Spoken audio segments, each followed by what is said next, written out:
everybody, and welcome to Middle Age Geeks. I'm one of your hosts, Daz, and I'm joined by my trusty co-host, Phil. How are you doing, buddy? I'm doing pretty good, dude. Yeah. It's been a really good weekend, and this movie was, it's going to be a fun one to talk through. Surprise and some surprising stuff about it as well, as you were saying. And there's been some cool, and there's been some good bit of news to have a chat through as well, which is fun. So, what about yourself? Oh, I'm good. Sun is shining. Out for a friend's birthday earlier on at the beach with lots of cake. So I am buzzed up, sugared up, ready to rock. But yeah, for everyone on this week's show, we will chat normally about some news over the past week and what we've watched and played. And then we'll get stuck into our movie review this week, which is Drop, which Phil will take us through later on. So first things first, let's get into some news. And unfortunately, a Minecraft movie has been a massive hit. We knew it was going to be. I said it last week. It was always going to make a fortune. Yeah, made 163 million in its opening weekend in the US box office, and now is like 430 million worldwide after 2 weeks, which means we're probably going to get 10 of these fuckers. Oh yeah, like it made like 80 million second weekend, which is just wild. Yeah, Drop is next to nothing. Yeah. But to go along with that, though, Daz, is the murder, isn't it? It's the absolute murder that's happening at all these the lads who bought a live chicken and fucking brought it in for when they shouted chicken jockey, and they're recording it. It's fucking drinks and popcorn are going in the air, and then this dude's up on his mate's shoulders, whips a fucking chicken out of his bag and holds it up. Like, it's just wild, people right? are going bananas. Like, there's people that work in cinemas are just fucking, obviously their hearts have been broken by this, cleaning up the absolute shambles these people are making. Yeah. And I imagine most of these people are probably just in real estate or accountants. It's go fucking wild for the weekend. But yeah, also my daughter has heard about it and she wants me to take her to it. So I have to go again during the week. She's off for Easter break. So yeah, fuck that. So yeah, I'll let you know if it gets any better second time around.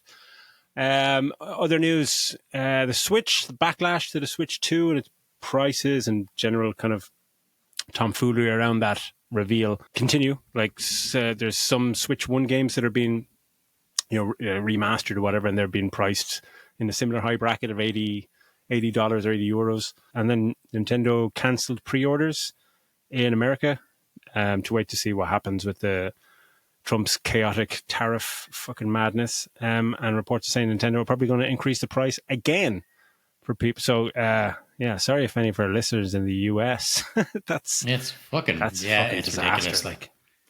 Big disaster. And you were saying something to me about the camera just there. Oh yeah, amazing. I pre-ordered the camera that looks like a piranha plant just because it's awesome to close the camera. You just close the little mouth of the camera. That's the business. But then, I was checking the specs on it, and it's 480p is the resolution. I'm like, I don't think I've had that since my first camera phone or something like this. It's so low. So I cancel that. I'll just get the normal one. It's and 480p from across the room. Your face would just be like this one round pixel. It's what does that look like?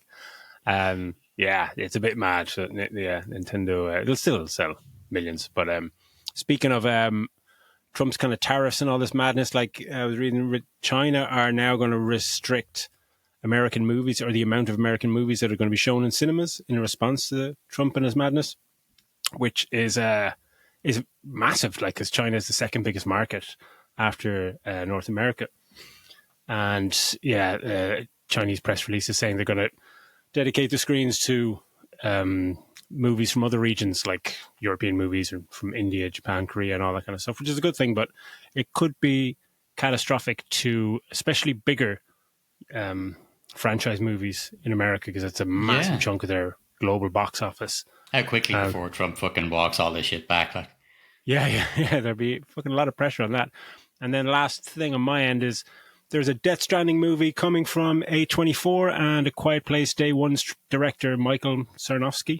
I don't know how to think about that. It's just that might be pretty good once Hideo Kojima is not involved in anything to do with the narrative of the fucking games, or the movie, because the games, the gameplay is what anything I've played from him it's gameplay is king, and anything kind of story wise, it's just like, what the fuck are you doing? Like, so I don't envy anyone trying to make sense of Death Stranding for, you know, a 2-hour movie. So I played it for 60 hours and I haven't a clue what the fuck is going on.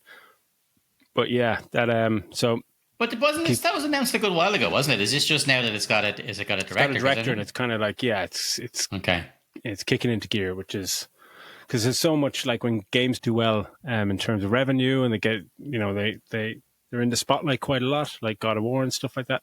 It's always like, oh, they're making a game. Sony are making a game of this, and like one or two of them actually happen. But now, since like Fallout and Last of Us, I think there's a lot more are actually getting pushed into production. So yeah, we watch this space for that one. Well, I suppose just on that, you know, video game movies, they're making a what should we call it, Dead Space movie. So James Wan is going to be directing a Dead Space movie. So back into kind of horror roots for him, which is great. It's amazing, like, because when I saw it announced, it was like Aquaman director James Wan. I was like, well, you know, okay, Aquaman and Aquaman 2 and stuff. They're the kind of ones that are outliers to the rest of his career, which has mostly been horror. And like lead with the horror movie. So yeah, these are good movies. So I'm hoping that, I'm really thinking he could do a great job with Dead Space. So we'll see what happens there. Other stuff was Beetlejuice 3 is confirmed apparently. Oh wow! Yeah. Bring it on. And then the last thing I wanted to talk about was the great news that it's going to be a very long time from now, but in 6 years' time, we're getting the Universal Studios in the UK in Bedford. Yeah. So yeah, I think it's like 2031 or something.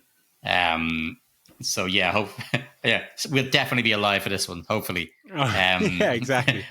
Yeah. Hope my knees are still with me, or I have to get one of them mobility scooters that the people use. What they call them, rascals. Those youngsters. I'll just get myself one of those and drive around for the day. But that's class. I mean, it's great. But they're saying the talk is that it should be big enough to rival Disneyland in Paris. So that'd be great, actually. Yeah, I probably need to start saving for that now, to be honest. We'll go as you can be part of the family, and we get a discount on the family. Well, I think Luton Airport is the closest one. That's like, it's not a big airport, Luton, but I think that's the closest airport, which is about an hour away. Oh, cool. So that's about to get a fucking hell of a lot busier over the next year. They might want to stick another terminal in. Class. But yeah. News-wise on my end, there was nothing really else apart from that. Cool beans. All right, with that out of the way, then we'll get stuck into what we've been playing and watching. What have you been up to this week? So playing just the same old stuff. I actually restarted Space Marine again. And yeah, I must say, I reckon we could probably do that as our next co-op game. Actually, I was only thinking that. I'm sure it's probably reasonably priced now, and we could do a co-op. I've never played it at all. Yeah.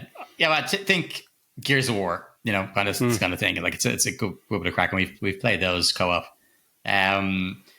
What I've watched, I watched the whole season of Black Mirror, the new season that came out this week. Fuck yeah.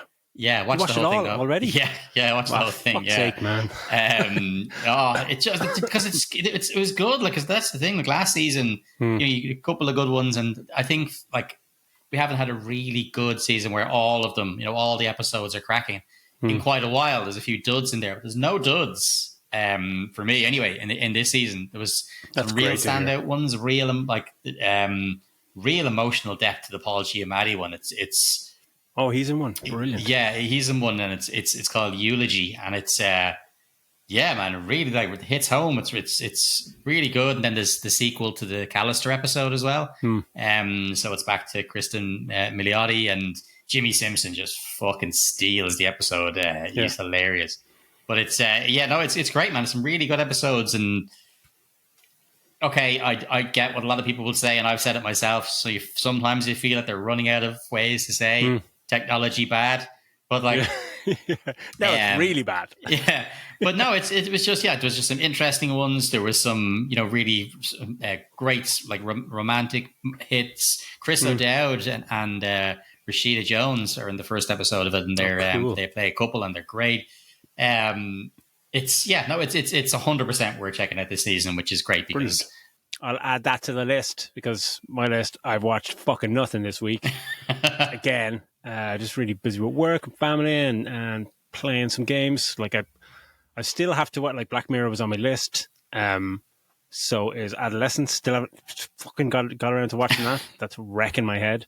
Then and The Studio, which I'm loving. Haven't got past episode 2 in that. And then tomorrow night, or if you're listening to us on Monday, it is tonight. The Last of Us is out. So anything I was thinking of watching goes to the back of the pile, because the reports and reviews on that look very, very good. I'm very intrigued to watch my wife sit through it. Yay. Yeah, so, but then playing wise, I was doing the usual kind of playing Assassin's Creed Shadows, and just the story still has kind of stalled a bit for me because I'm playing it in smaller chunks, like an hour. So I'm just kind of doing side missions and assassinating people and stuff, and I was hoping I get stuck into the main story this weekend. But then another game came across my radar that a friend of the show, Damien Allen from the band Red Empire, I was doing a shoot with them, and he said, "Oh, this game is coming out like on Thursday called Blueprints. I saw something about amazing." that. And I was like, "The fuck, Blueprints?" And he said, "Like, do you like the Outer Wilds and kind of puzzle stuff like that?" And I was like, "Yes." And he said, "Well, then this would be up your street." And yeah, so then Thursday, 3 p.m. downloaded it, and I've been playing nothing else since, because this game is fucking incredible. It's a first-person puzzle strategy adventure game, kind of set in a mysterious mansion, and it'll blow your fucking mind. It's unbelievable. You play as a guy who inherits a mansion. The one stipulation is that you only inherit the mansion and the estate if you find the secret hidden 46th room. So you're exploring the mansion, and the catch is that you're building the rooms of the mansion as you explore it. The map is a grid of like 9 rows of 5 rooms, so 45 rooms with a hidden 46th room. Every time you try and open a door, you get 3 blueprints, play on words, to choose from to try and navigate your way to get deeper into the mansion. These blueprints are completely random and move around every day. And some rooms, have keys and gems that you need for other rooms, but then some rooms will be a closet, but be a dead end, but you'll get items.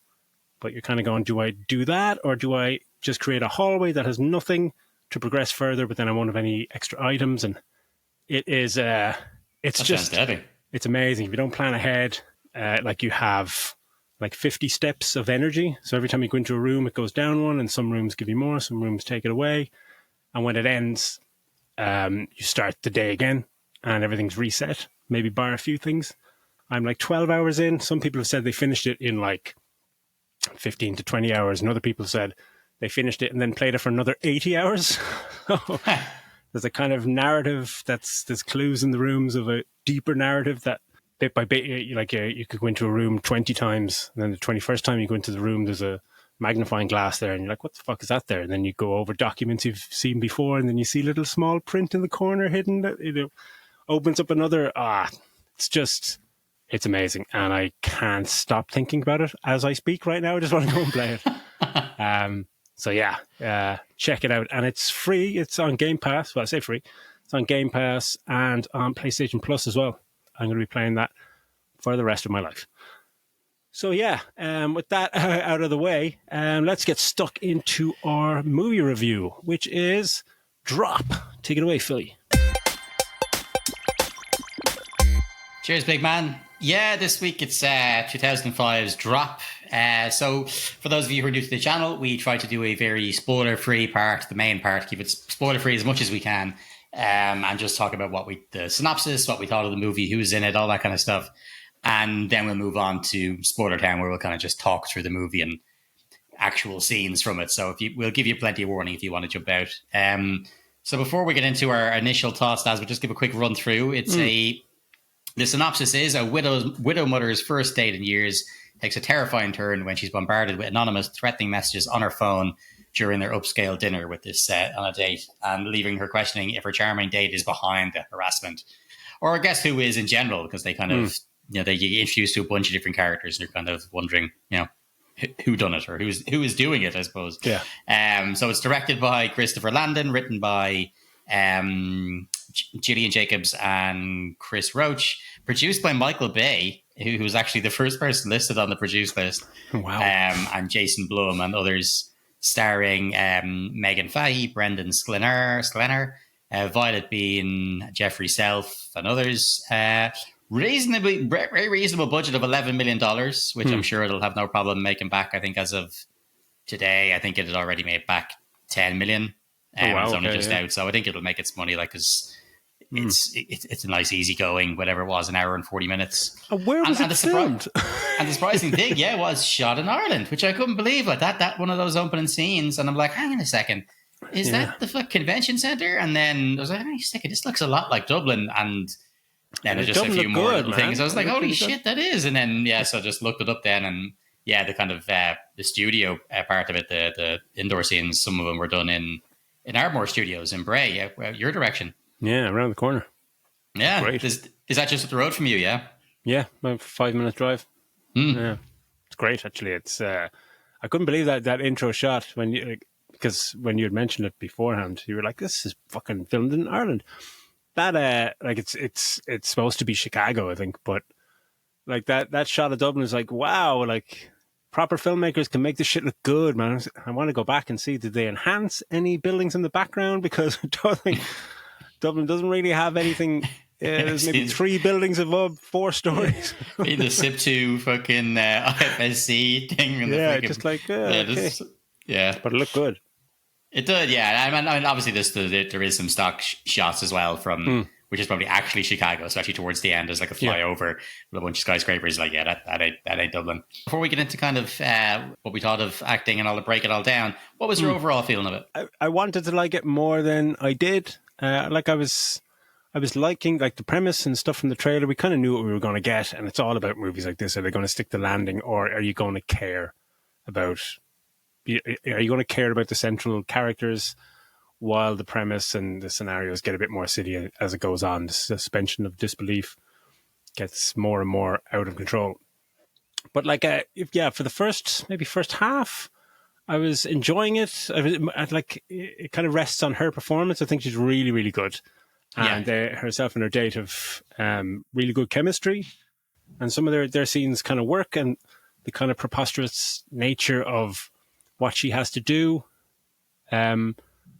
It's interesting, but it's not kind of the movie I thought it was going to be, because she is like a counselor. It's like she's in this scenario, and it's like, you're thinking of 24 or recently Carry On or something like that, where somebody's telling you what to do, you got to do something. It's a clever take on that, with a Hitchcockian kind of vibe, but it's not as smart as it thinks it is, because she doesn't really do anything. We'll get into it, but she just pisses off people who have her kid at gunpoint, pretty much, which makes no sense. And she keeps just pissing them off by doing things they tell her not to do, and she doesn't really do anything clever.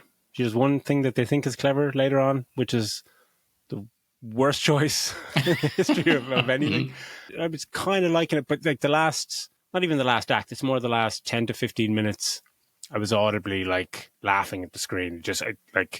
I was in a cinema on my own, so I was allowed, but it fell off a cliff in a colossal way for me in the last 15 minutes. Just made no sense. Yeah, I was enjoying it. Like, their performances are good. Cinematography I thought was really good. But yeah, it just gets sillier and sillier as it goes on. How about yourself? What do you think? Well, I love the silliness. Like, I love the movie. The movie but I was entertained. Yeah, but I think it overstayed its welcome, because you're kind of getting there's only so many ways. If people who've seen the trailer would have seen that it's, when she goes on this date, she's getting messages, but also someone at home has her, she sees her cameras at home. Someone shows, look, they've got your kid at gunpoint, so you have to do what I say. And that's the whole gimmick. And she can't let her date know. So she's trying to figure out what's going on without her date knowing what's going on.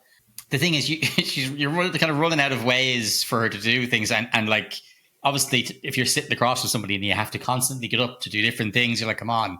Like, I know this is an unrealistic movie, but it's starting to get annoying. Like, I 100% would have left at this point. If I worked in the restaurant, I easily would have kicked them both out. The bad guys would have killed her son.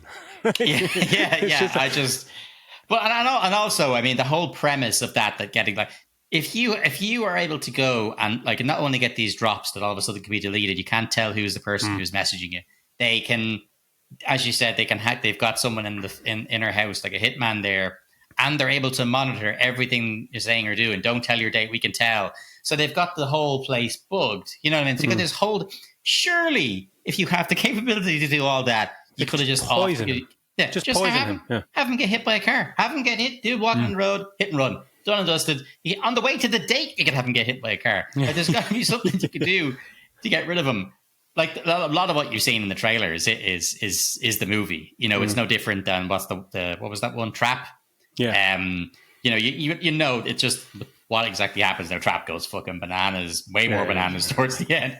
But no, I enjoyed this. Like I took it for what it was, and it's a silly movie with, you know, ridiculous premise.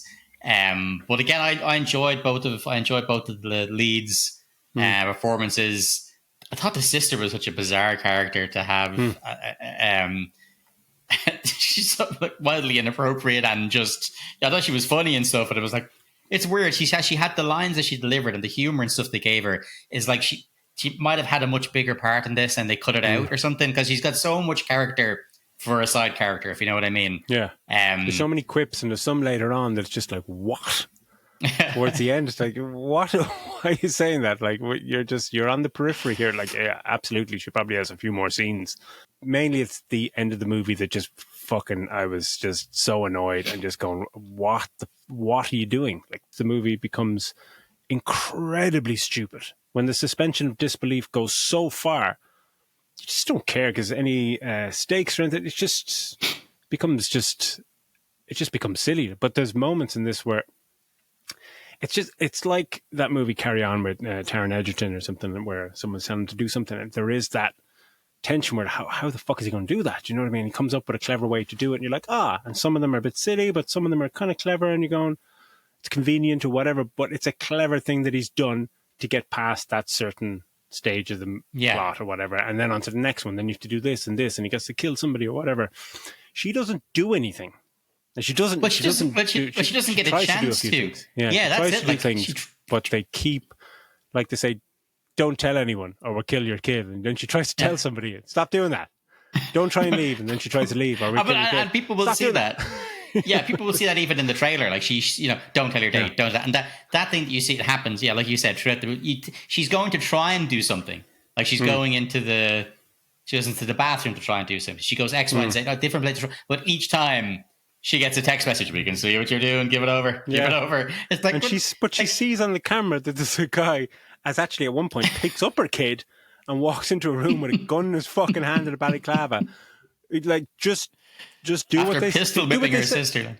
Yeah, just do what they say. You're not a fucking secret, military fucking SWAT member who's, quit just the day before one of these stupid premises. You're a counselor, and it's just maybe I'm just weak-minded, but I'd kill the guy.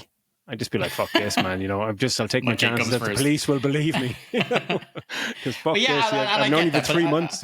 Yeah, I had known that this was a ridiculous movie. Like, I laughed.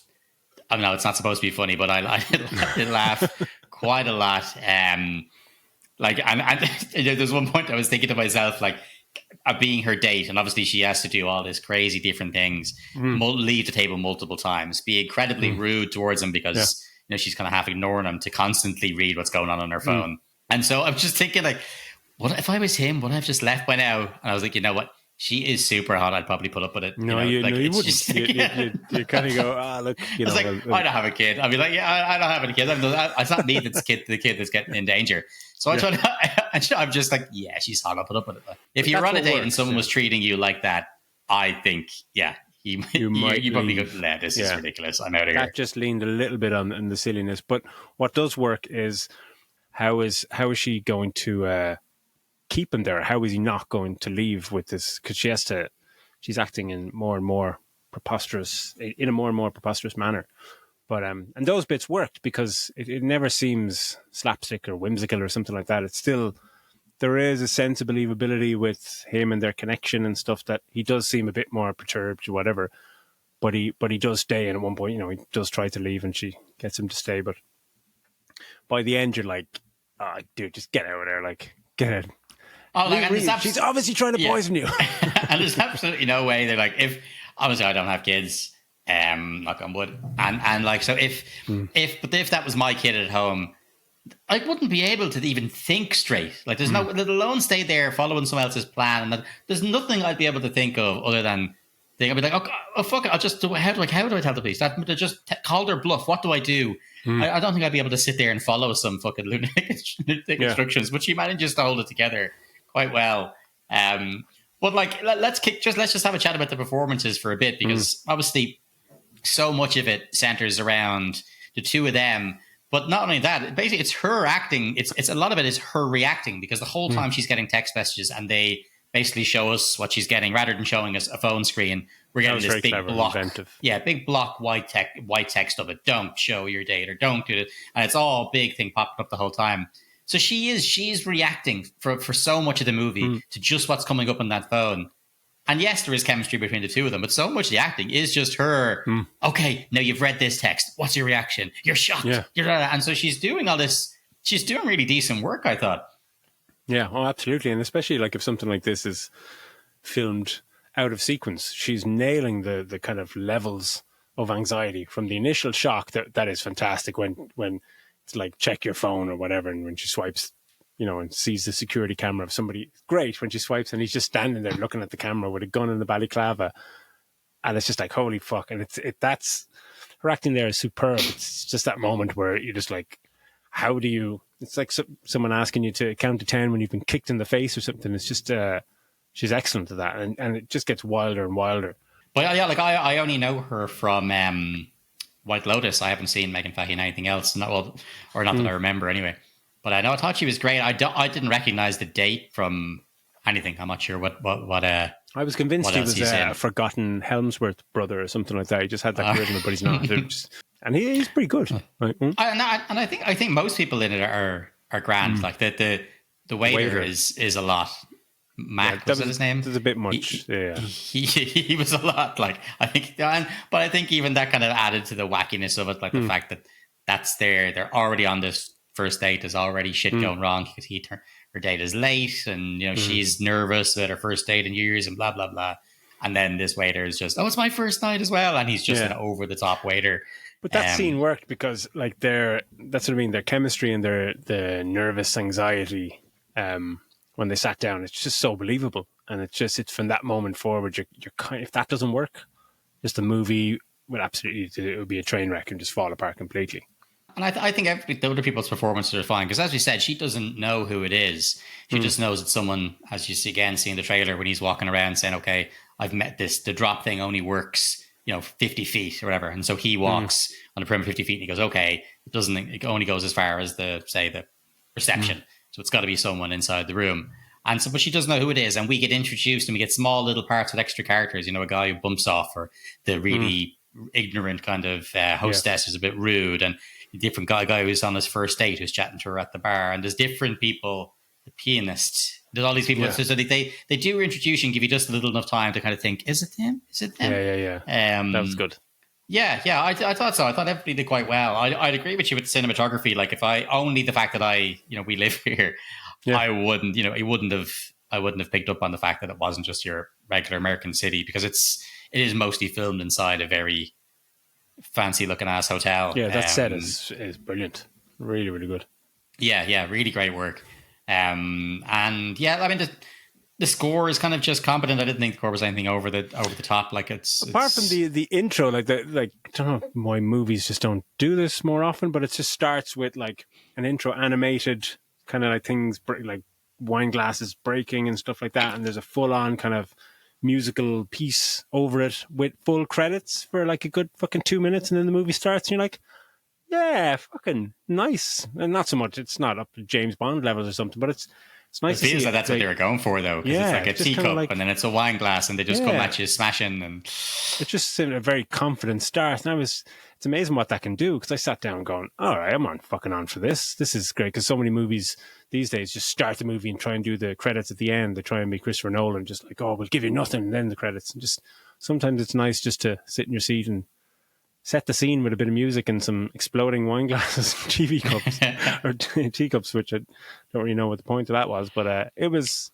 fun. But after that, I think it's kind of stock, cookie cutter kind of score music, and like the last act, it goes a bit into kind of action score territory. But cinematography, like touching back on that, there are some lovely moments when they're either isolating her and showing her kind of loneliness in the scenario, or isolating somebody else in the restaurant, and it just goes all dark, and then just kind of singles them out. Yeah, and some cool camera moves later on, and just really kind of doesn't draw too much attention to itself, but it's confident cinematography anyway. It just looked fantastic. Yeah, the set was great.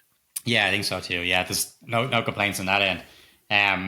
There's not a massive amount effects wise, really. I mean, as you said, apart from the kind of the crazy scenes towards the end of what's happening in the restaurant, which once again is in the trailer. There's so much of this movie in the trailer. But yeah, like I'm happy enough. Do you want to give it a star rating now? Is there anything else you want to say in the spoiler free section before we kind of move into it? No, everything just centers around spoilers. Yeah, I don't know how many spoilers. Yeah, I didn't rewatch the trailer, but I'm pretty sure that they showed a lot of the last 10 minutes in the trailer, which is just ridiculous. Yeah. What would you give it? Snap. I will go for. I'd like to give it 3, but I'd give it 2.5. Right. No, I give it 3. I'll give it 3. I'm actually going to give it higher. I'm going to give it 3.5 because I had a really good time with it. I obviously it's a ridiculous movie, but I knew that going in, and I think the makers knew it as well. I mean, if you're going to let Michael Bay produce your movie, you already know it's ridiculous. Like so, that's brilliant. I enjoyed it. The end of it does get progressively more and more nuts, but I thought the performances were great. It's probably getting the extra half star just because it was shot in Ireland. But no, I enjoyed it, and I would definitely recommend it. Like it could do with being cut out 10 minutes of the fanning about with her, like different reasons to leave the table. Get yourself a perfect night, like a 90-minute movie done. Yeah. But yeah, I enjoyed it. Well, look, that's our review. We're moving on now to Spoiler Town. So if you don't want to hear any spoilers, but look, it's pointless. There's only really going to be one spoiler when we tell you who the actual person was. That's it. Everything else is in the trailer. I'm surprised that's not in the trailer, is it?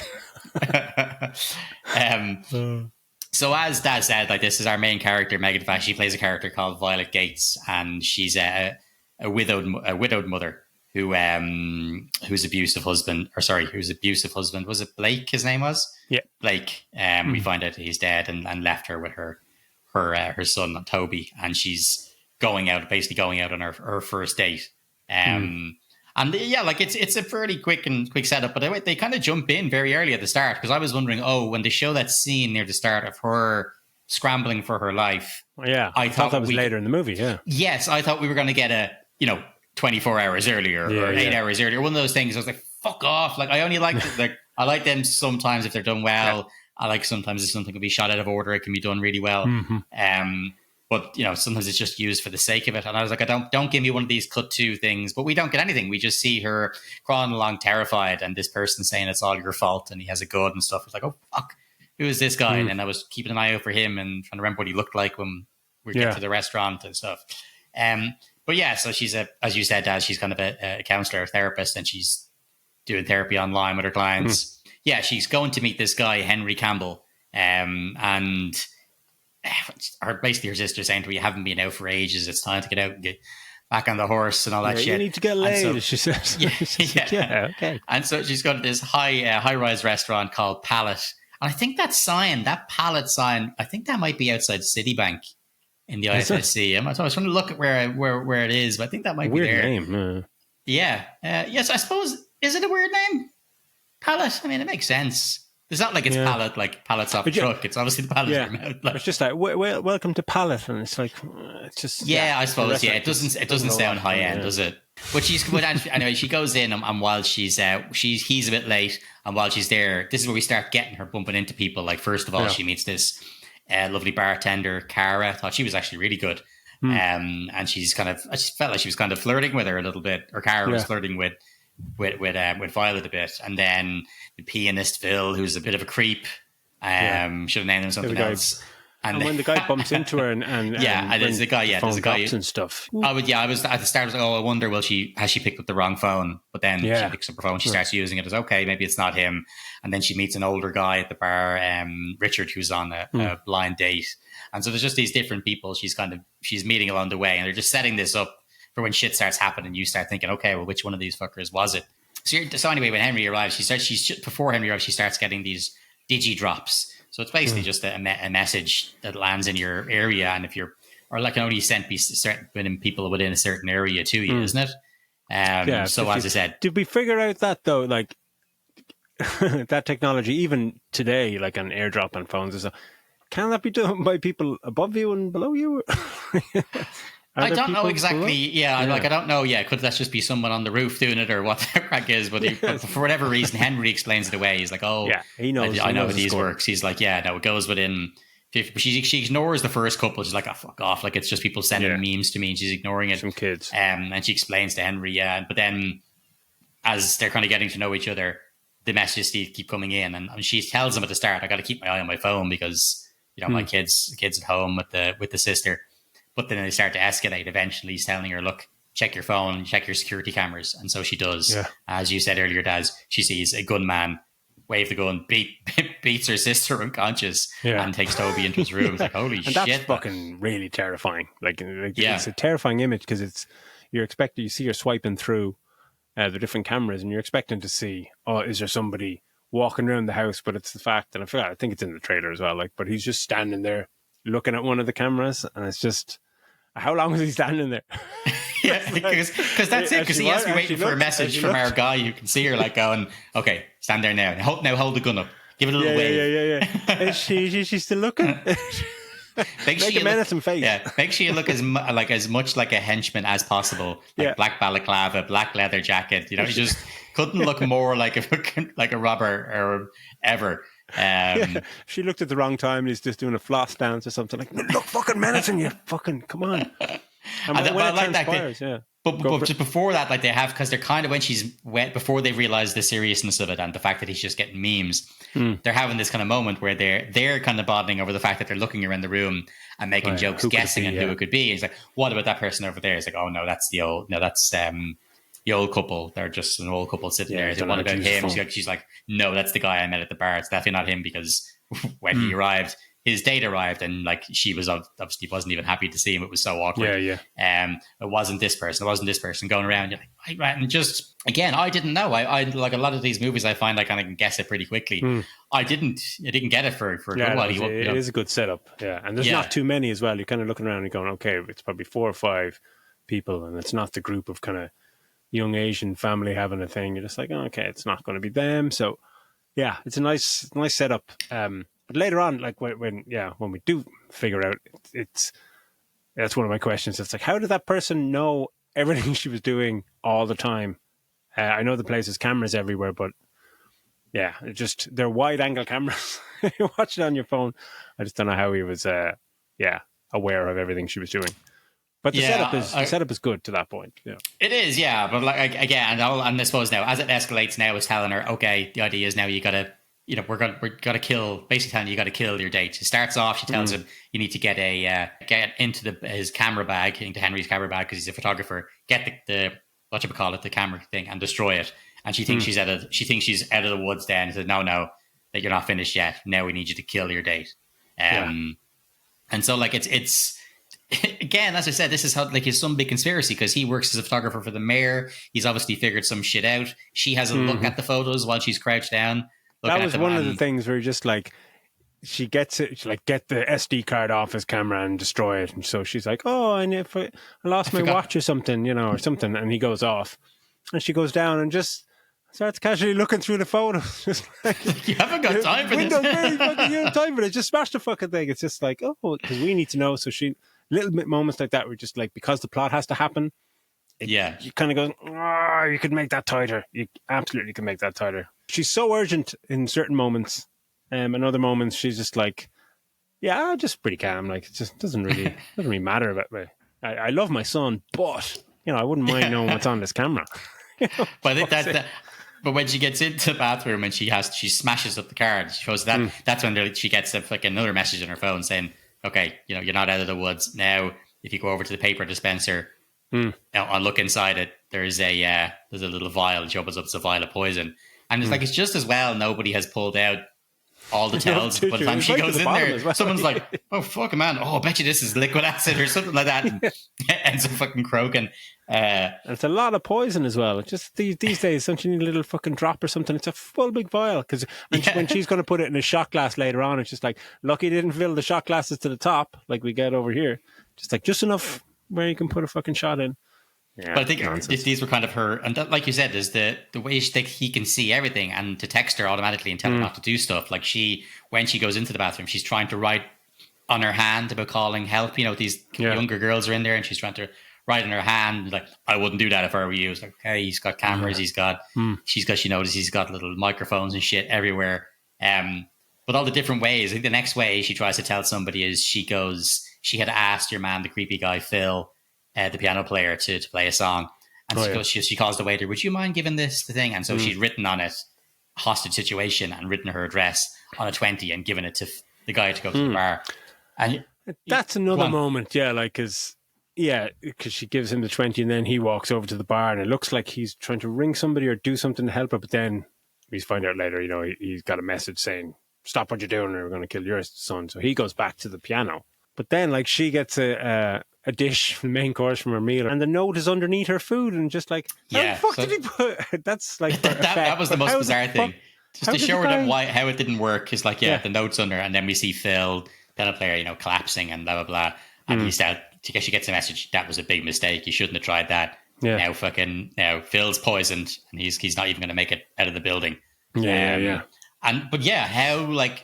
did someone get to the dish? How did he would have had to get down to the kitchen and disrupt this beautiful looking duck salad to get the note right underneath all the food. So does he have people working in the kitchen? This is some operation they have going on to try and get this camera. Because we find out that bad guy is at the bar beside the piano. Later on we find out, that's how he got the note. But then, in the space of 15 seconds, it's just one of those. It's just a pet peeve when someone goes, oh, do you know what? She gets her food and it's under the food, and they go, yeah, and they just move on. One person in the room that's not being heard is like, yeah, but that doesn't make any sense. Shut up, Michael. Next scene. It's a ridiculous way of trying to get the note in. But because she's not sure who it is, that guy who I think you kind of know straight away. That guy Connor, I think his name is the guy that she bumps into. Like, she's bumped into him like twice at this point, and she kind of thinks it might be him, but it's way too obvious. There was no way it was going to be him. Yeah, like, he's sitting on his own. He's the first person she bumps into. Like, I'm not sure many people were going to believe that he actually ended up being the bad guy. But it's good the way that when she's getting messages, and if she suspects somebody, she looks over and they are texting at the same time. And that's kind of believable, because everybody, if you're sitting on your own, you're texting something all the time. Everyone's always on their phone. So it makes, like, when the goalposts are changing numerous times, when she's kind of going, oh, is it this guy? And looks over and he's texting, and then she gets a message and it's like, oh, it could be him. But again, after 30 minutes, you're just going, well, I didn't see him in the trailer, so it's not him. But that's it. Like, he keeps eventually, I think eventually he's getting he's like, I'm getting sick of this, and he tries to leave, which is fair enough. If I was fucking Henry, I'd be like, I'm getting the fuck out of here. Get out of here. But she ends up kissing him and to convince him to stay. Works every time. We've all been in that situation where someone was threatening to kill our family, and we had to kiss our date to make them stay. And that's one of those shots when she actually kisses him, and all the cinematography again, all the restaurant goes all black, and it's just them kissing, and then the lights going and come back up, and the camera moves back in. You're just going, I love that. It's nice work. Very clever. We start getting towards finding out who it is. So she's trying to figure out again who it is. We see the fucking Phil has croaked it. At this point, we don't know. Like, she doesn't know that the guy that she's after, or Richard, is sitting at a table, and she's going to be able to poison him with that poison. Yeah, because he says it to her. She goes, so Richard, that's the guy who was on the first date. He's been looking. His date had left, and so he was sitting at a table on his own. She goes, well, he's been checking you out all night. So she cops, okay, she confronts this must be the guy. So she goes over and brings over the two shots and sits with him. An officer, and he goes, you first. And so she ends up drinking the shot. And he very quickly goes, sit down, and you kind of go, right, okay, it's him. Here we go. Yeah, so he knows, and he explains, and we get the whole reason behind everything, that apparently Henry works for the mayor and that he was going to testify against him, and the mayor's as crooked as fuck. And so the whole plan is to get at. But the thing is, right, his plan is is to kill him, get her to kill him, and because her husband, she was the only witness to his suicide. That if she was to happen again now, and she kills a date, people like that she's some sort of a Black Widow, fucking kill their partner kind of thing. But like, surely if this was just it's not that she poisoned her husband before and she's going to poison someone again. It's this leap of and she's not this huge high profile celebrity kind of thing. She's just someone who trying to prove their man has the gun and shoots himself. Like, we know that he killed himself, so it's just why would it be huge news, or why would it be like she's like, people wouldn't believe that people might worry if all of a sudden this guy who had dirt shows up dead, but because he's on a date with you and you're known for being for being around when another partner was killed, then people will think it's you. It's like, that's really that's a stretch, loose like that. I mean, like, even for me who's enjoying the movie, that's loose. There's got to be a less convoluted way to kill this dude and to look up this person and plan all this thing around it. What if something came up and she just didn't go on the date? Like, say that night the sister went, you know what, actually, I can't babysit. The whole operation's gone. All the bugging, the cameras, the fucking microphones you've got behind the plant, in the bathrooms, the poison, everything goes to shit. Do something where they make sure she goes on the date. When she's on the date, then they go to her house and plant evidence or whatever. And it's, look, if you don't go ahead with this, there's evidence in your house, blah, blah, blah. Or something where there's entrapment happening there. But it's such a leap. And to make such plans, hugely. Grand plans based on her turning up, like, you don't need to go. You don't need to do this. And it just so happens that, look, that the guy they want to kill happens to be going on a date with this woman and is now going to dinner with her after 3 months of seeing her. So they have to go, well, how are we going to kill him? And then someone goes, hang on a second. I've been monitoring his dating app and it says he's dating this chick. I've looked into it and it turns out her husband died and she was the only witness to his suicide.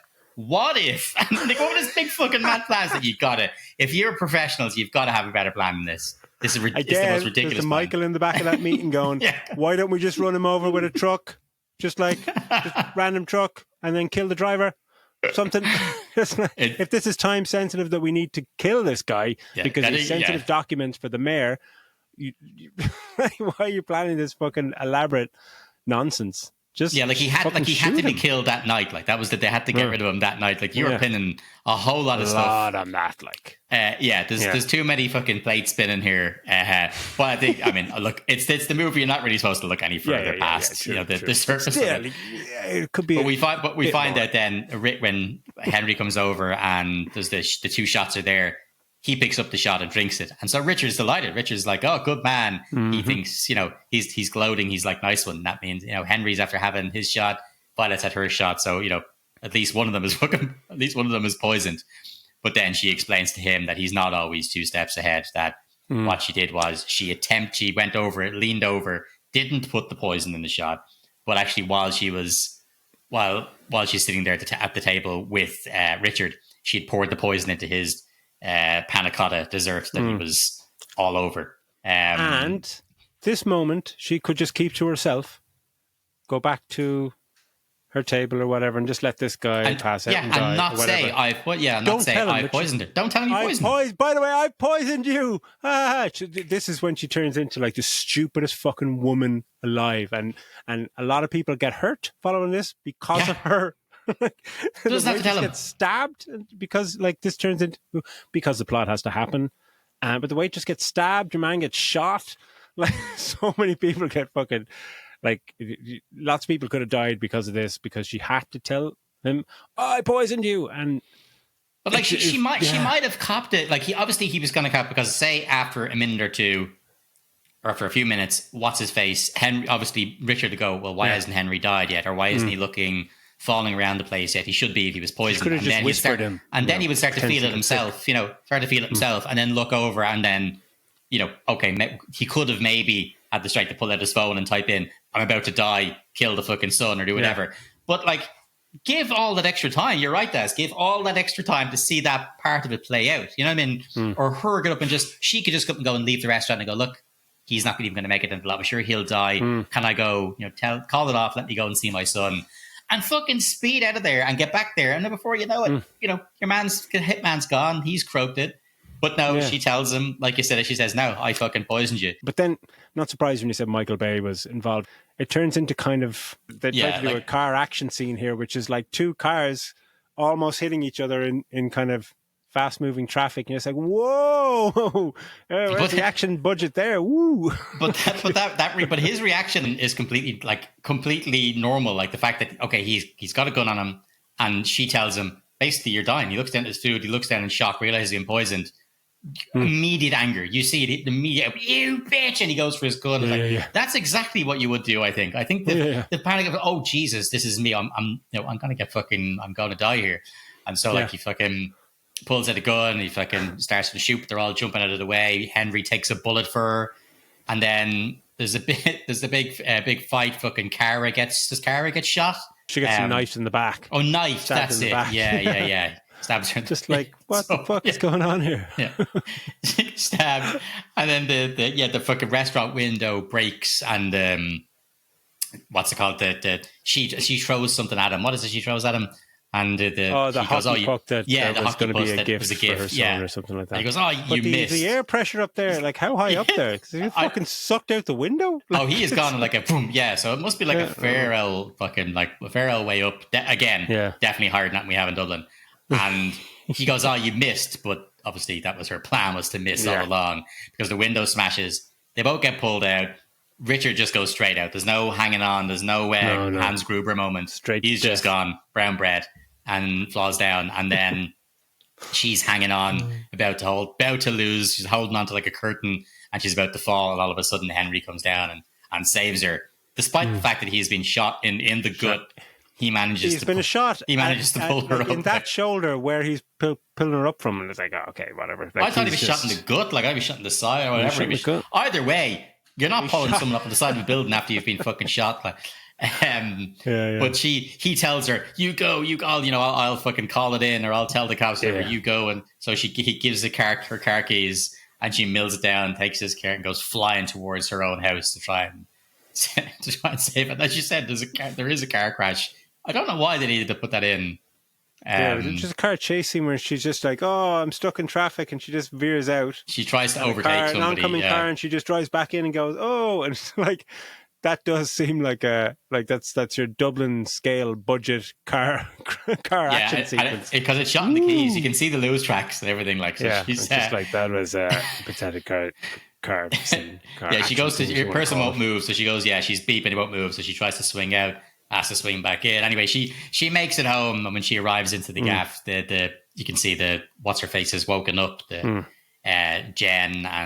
but Jen gets shot, and so she that guy must be the most moronic fucking. This is like slapstick fucking thing. Like, he's chasing, something's up, so he was chasing them around the place, and he's beating your one. I think he's even shot the sister. He does, he shoots her, and shoots her like point blank, and just shoots her and gets her in the fucking shoulder. Like, what the fuck are you doing? Which also knocks her unconscious. Yeah. He's the worst shot ever. The kid is under the bed. The kid's under the bed, so he just shoots the bed 5 times. Just like, what are you doing? Check under the bed. Like, did you get the kid? What are you doing? And just this like 5-year-old kid and this sister babysitter just are outsmarting this guy to a ludicrous degree. Like, the fucking the buffoonery on show here is epic. Like, epic. He's atrocious. What's great is they have their basically Jens gets shot and she falls down. We're to assume she's dead because he shot her at point blank. Turns out he's just a terrible, terrible shot. Yeah. But when Violet arrives down, they're having the fight. He overpowers Violet. He's throwing her up against the walls and everything. He's choking the shit out of her. She's going to get killed. And then Toby drives Toby has found the gun, the fucking 5-year-old or whatever he is, put the gun on the back of his little remote control truck and drove it across the ground. And so she picks up the gun and she shoots him dead. Good man, Toby. And we turns out, takes off his face. Are we supposed to know who he is? Yeah, he's the guy from earlier on. So when she's in her living room, this dude arrives and Oh, knocks yeah, the yeah, thing, and he that- shows of her course, ID yeah, and he's yeah. like, I'm here to check the meter or do whatever. And so Yeah, she's yeah. maintenance worker, but you kind of just forget about him. And he was the guy, I suppose, who was scoping the place out. Because they do it like, oh, it's a reveal. Oh, look, it was the guy that we put in the movie for no reason that is obviously going to come back later. Look, it's him. Okay, thanks a million. So then the kind of ending shot is Henry's in hospital and Violet visits him and brings him some food, and Jen's there as well. Her jokes, yeah. Yeah, Jesus. Jen's there. Jen's there after being shot, beaten to like fucking. There's been death. There's been fucking hostage taken, the whole lot, and Jen's cracking jokes and like seriously, you've just been shot. This has been She sent her a fake traumatizing drop event for or everybody. something, yeah. She Fake sends her. drop. Yeah, she's in the hospital, and all of a sudden she gets a drop on her phone, and it's something no. that you think it's over. She's like, "Oh my god, how is this? Stop it! Still happening!" And it turns out it's just Jen. She's playing a prank in the next room. It's like, She comes holy in, too shit, soon? though. Just like, yeah, too soon. Her son almost got murdered yesterday. Fucking hell. And so they just plan to. That's when they plan to make another date. It's all very romantic and all that shit. But like, it's wild how quickly how quickly it all goes fucking absolutely mental. But Yeah. I really enjoyed the whole ride of it. Like, it's nuts, but I really enjoyed it, man. I thought it was a lot of fun. I don't really have you have to accept it for the silliness. You know, if you go in expecting a serious thriller, you're not getting it. Yeah, like we're picking it apart here, but you know that you have to just expect it with this kind of movie. Like even one of the parts at the start where she mentions she's getting a drop and Henry explains the technology to them. He looks on the oak and he can see on his things on his phone. There's pictures of all the people who are on this app, this airdrop in the thing. He does this. He looks around for a second. And he accounts for every single person in the room on the. Some people could be in the jack stuff, but he's looking around and he goes, "No, everybody here is." Yeah, that's it. Oh my God, Just it's one Jason quick look. Bourne. And the fact that he did that one quick look, I straight away was like, "Oh, then it must be him. It's you, you dirty bastard. You're obviously the killer." Like, how could you have known in a split second? Everybody, there could be people in the jacks. Someone just got in for a shit. Someone's gone out for a smoke. How the fuck do you know? But he's got this amazing ability to just look around and go, "Yeah, picture perfect. Yeah. I know the one." But like, look, it's an insane, ridiculous movie. But I had a lot of fun watching it, and I'm happy to stick to my 3.5 stars. Again, partly because it was fun to see some shots in Dublin. Yeah, that's true.